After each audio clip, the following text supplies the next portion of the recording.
میں جانتا ہوں اور آپ بھی جانتی ہیں کہ کون کون سی قوتیں جو ہیں نہیں چاہتی کہ سی پیک آگے بڑھے. اس میں نام بھی ہم لے لیتے ہیں اور لیتے رہے ہیں. امریکہ ہے اور بھارت ہے, دونوں یہی چاہتے ہیں کہ جی سی پیک آگے نہ چلے اور کسی طریقے سے پاکستان چین کے جو اسٹریٹجک تعلقات ہیں وہ آگے نہ بڑھیں. ہم ان کے یہ گلوبل پالیٹکس کا حصہ ہے, کیونکہ اس وقت بلکہ ہم کل پرسوں دیکھ رہا تھا کسی جیک سلیون جو امریکی نیشنل سیکیورٹی ایڈوائزر ہیں, کل ان کا ایک بیان آیا ہے, کہیں وہ تقریر کر رہے تھے اور وہ کہہ رہے تھے کہ جی اب دنیا جو ہے ان کا رجحان امریکہ کی جانب دوبارہ آ رہا ہے, کیونکہ جو چائنا کی پالیسیز ہیں وہ شاید اتنی مثبت نہیں ہیں ڈیولپنگ کنٹریز کے لیے. تو صاحب آپ ایگری کرتے ہیں؟ نہیں, میں ایگری قطعاً نہیں کرتا, کیونکہ یہ تو ان کا نقطہ نظر ہے. ڈیولپنگ کنٹریز کیا سوچتے ہیں؟ ہم جیسے ممالک جنہوں نے امریکہ کے ساتھ کولڈ وار میں ان کے ہم ملٹری الائز بھی رہے اور ہم نے ان کا بڑا ساتھ دیا افغانستان کی جنگ میں, بلکہ 9/11 کے بعد بھی اگر آپ دیکھیے تو ہم نے تو بہت ان کا ساتھ دیا.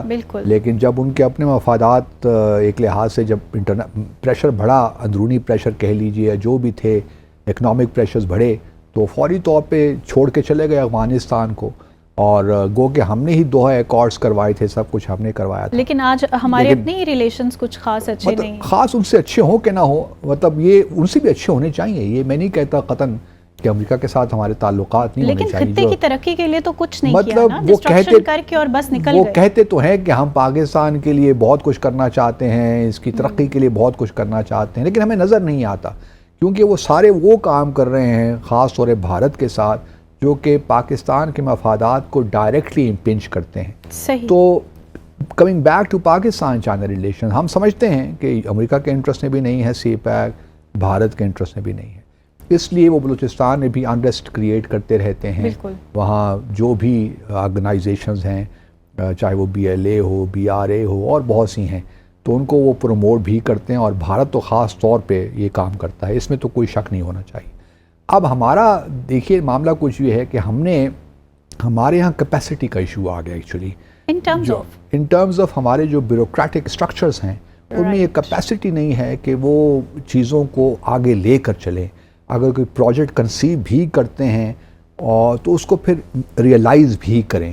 تو سب سے بنیادی پرابلم مجھے لگتا ہے کہ ہمارا انٹرنل لا اینڈ آرڈر تو ایک ہے ایشو, کیونکہ ابھی دیکھیں نا شام میں اس سال کے شروع میں جو چائنیز, یہ تو بہت بڑا چیلنج بن چکا ہے, بالکل تو وہ اپنی جگہ پہ ہے, لا اینڈ آرڈر کا سچویشن ہے, اور ہم نے تو ایک پوری سیکیورٹی ڈویژن بنا رکھی ہے چائنیز کی سیکیورٹی کے لیے پاکستان میں. لیکن اس کے علاوہ ہمارے ہاں جو بیوروکریٹک ایک انرشیا ہے اس سے ہم نہیں نکل پا رہے. جو ہمارے انسٹیٹیوشنز ہیں ان میں اتنی کیپیسٹی نہیں ہے کہ وہ چیزوں کو کنسیو کریں, پروجیکٹس کنسیو کریں اور پھر ان کو ریئلائز کریں, امپلیمنٹ کروائیں. یہ ایک بہت بڑا ہمارے ہاں سیریس ایشو ہے ہمارے ہاں.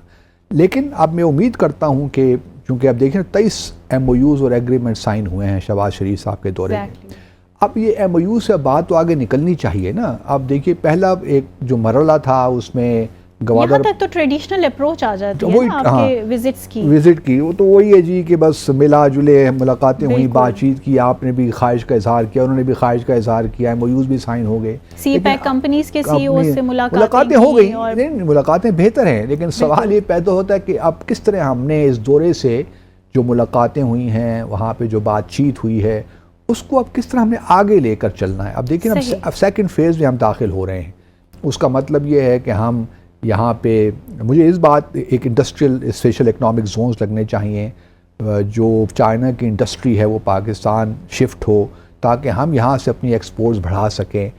ایک جو مجھے پاکستان کی افورڈیبلٹی ہے, وہی میں کہہ رہا ہوں نا کہ ہمارے یہاں کیپیسٹی کے ایشوز تو ہیں, لیکن اب ان چیزوں پہ ہمیں توجہ دینی ہے. اگر ہم نے واقعی سی پیک کو گیم چینجر بنانا ہے تو یہ اس کے بغیر تو ہو نہیں سکتا. مجھے جو اطمینان ہے وہ اس چیز کا, اطمینان تو نہیں, ایک لحاظ سے آپ کہہ لیں یوفوریا سا ہے, کیونکہ ہمارا یوفوریا تحلیل ہوتے دیر نہیں لگتی, کہ اس وزٹ کے دوران زراعت کے شعبے پہ خاص توجہ دی گئی.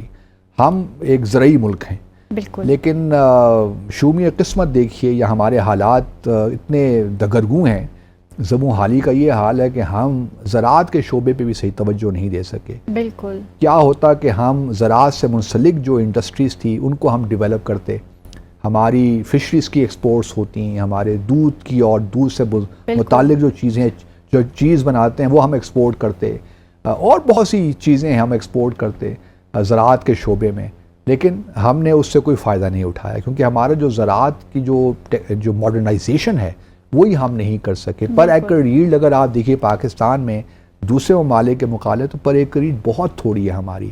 پھر ہم پانی بہت ویسٹ کرتے ہیں۔